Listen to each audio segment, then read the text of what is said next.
Du wirklich, dass die schon alles wissen von dem, was ich da jetzt erzählen werde? Weil ich denke, also, hallo, mein Name ist Matthias vom Südwind und meine Kamerafrau, die sagt, ihr wisst schon vieles von dem, was ich jetzt erzählen werde. Und wahrscheinlich hat sie auch recht. Gleichzeitig habt ihr die Sachen vielleicht noch gar nicht so oft aus der Perspektive betrachtet, die wir jetzt einnehmen werden. Weil ihr seid auf dem YouTube-Channel Jugend forscht digital und ihr könnt das nur sehen und die Videos gibt es nur, weil jemand Handys, Kameras, Computer und so weiter hat, um die Dinge sowohl zu produzieren als auch anzusehen. Und selten überlegen wir uns, wo eigentlich Handys, Computers und so weiter herkommen und wer die eigentlich produziert. Und ich lade euch heute ein, mit mir eine Reise nach China zu machen. Da treffen wir den Qin, einen recht guten Freund von mir, der wird uns da einiges darüber erzählen. Und gleichzeitig kommen Handys und Computer natürlich nicht nur aus China, aber China ist so ein Hotspot und ein ganz wichtiges Produktionsland. Und bevor wir nach China gehen, vielleicht eine Sache noch, weil Handys, Computer, Beamer, Elektrogeräte und so weiter sind inzwischen einfach ein riesiges Ding. Also die sind weltwirtschaftlich gesehen enorm wichtig. Und wenn man sich da China anschaut, also eine der größten Wirtschaften der Welt, dann sieht man, wie wichtig das ist, weil in China ist circa die Hälfte der Exporte sind Elektrogeräte. Also der große Teil Elektrogeräte selbst oder Komponenten von Elektrogeräten und ein kleiner Teil davon auch Rohstoffe für die Elektrogeräte, die dann wieder woanders hergestellt werden, entweder als Teile oder als Ganzes oder. Genau, das heißt, in dem Link unten, den ihr da eingeblendet seht, könnt ihr nachschauen, weil die Seite zeigt sehr gut, also die zeigt gut, wer produziert was, wer exportiert und importiert was und wie viel. Also schaut sich das einfach an. Und inzwischen lade ich euch ein, viel Spaß mit dem Qin, der wirklich sehr, sehr viel weiß, weltweit sicher einer der besten Experten auf diesem Gebiet ist und euch da einige spannende Sachen hoffentlich dazu erzählen kann. Also, ich hoffe, es wird interessant für euch. Viel Spaß.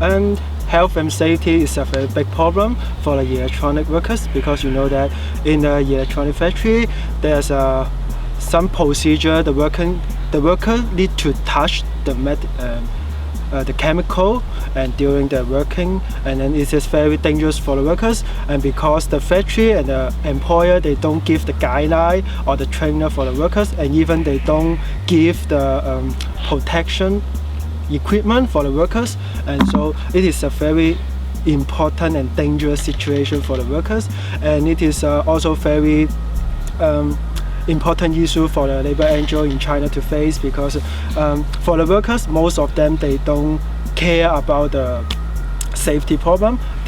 Most of them just care about the salary and the working condition. But for the NGO, we think that for the long term, if they get occupational disease, it will influence their whole life. You know that there's a benzene, and it will let the workers to get blood cancer, and they can't cure for their whole life. And then it's a very, very serious problem in the electronic factory.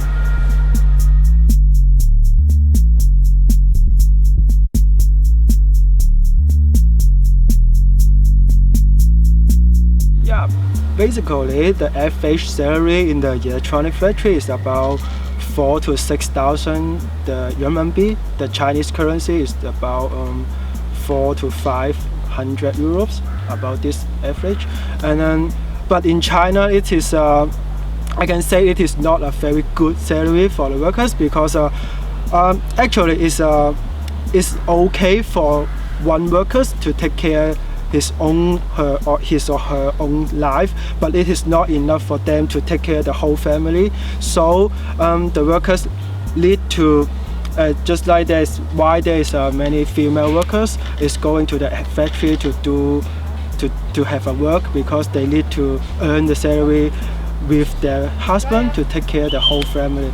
And also what I have said, that the 4,000 to 6,000 salary is based on they have do more and more overtime work to earn this level of the salary. So the 4,000 to 6,000 RMB is not the basic salary, but it's already including an overtime? Yeah, yeah.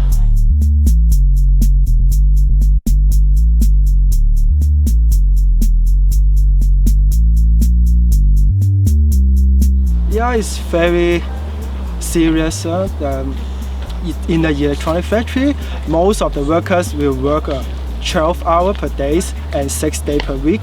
And I can say this is the basic life. Yeah, but it is very interesting for the Chinese workers. They love to do it.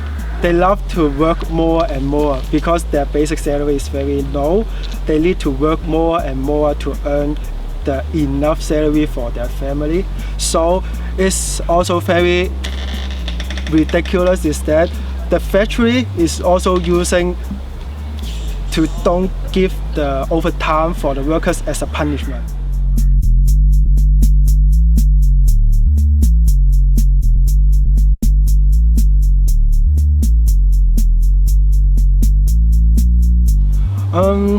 They can have 4 days off per month. Yeah, it's the basic. That's basic life. 4 days including weekends or without weekends? Yeah, including weekend. 4 days per month. So even if I have off on Sunday, that's one of these 4 days.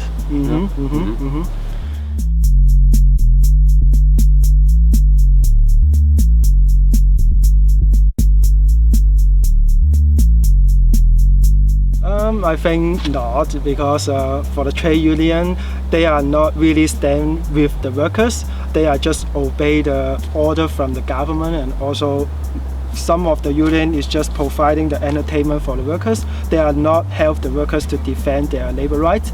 And then the workers will choose to carry their own collective action to protect their rights. So you can see that there's many strikes and many collective action in China, because the union cannot provide the role to protect the labor rights. And then the labor need to stand up and voice out their demand.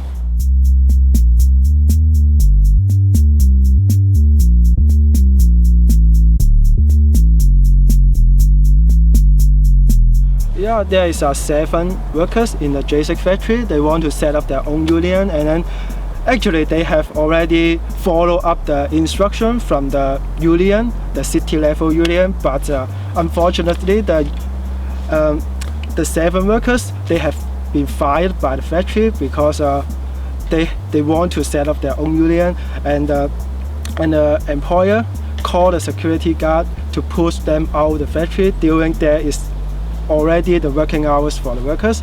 And after that, there's many students to support them because it is a summer time for the students. They have the time to support the workers, but it's also very sad story because the government used the police to arrest the student and also arrest the workers.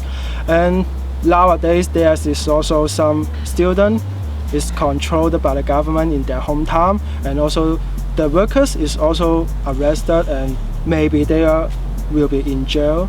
And then there's also one of the staff of the labor rights organization is also arrested. So you can see that there's very difficult for workers to have their own union.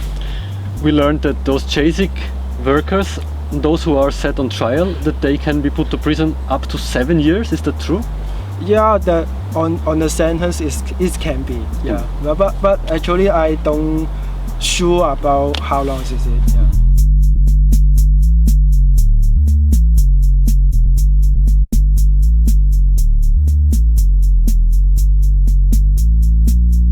Yeah, just like we have talked about, there's many topics that we can discuss for the whole day. But this information is happening in China, but this information cannot just deliver to the world because the government have controlled the network and have controlled the information that cannot talk. Yeah, so I think it's very important to the other country, including Austria, to share about what happened in China and know more about what happened in China, because you know that there are many international companies has set up their own factory in China, and there is also many small factory is in the supply chain for the big brand in the world. And if there is some problem inside the factory, I can imagine that there's some action or there is some support from the world. It can be a pressure for the company to make the change. So I think for the foreign people, for the European, they can share the information, and they can also be the power to support the labor in China.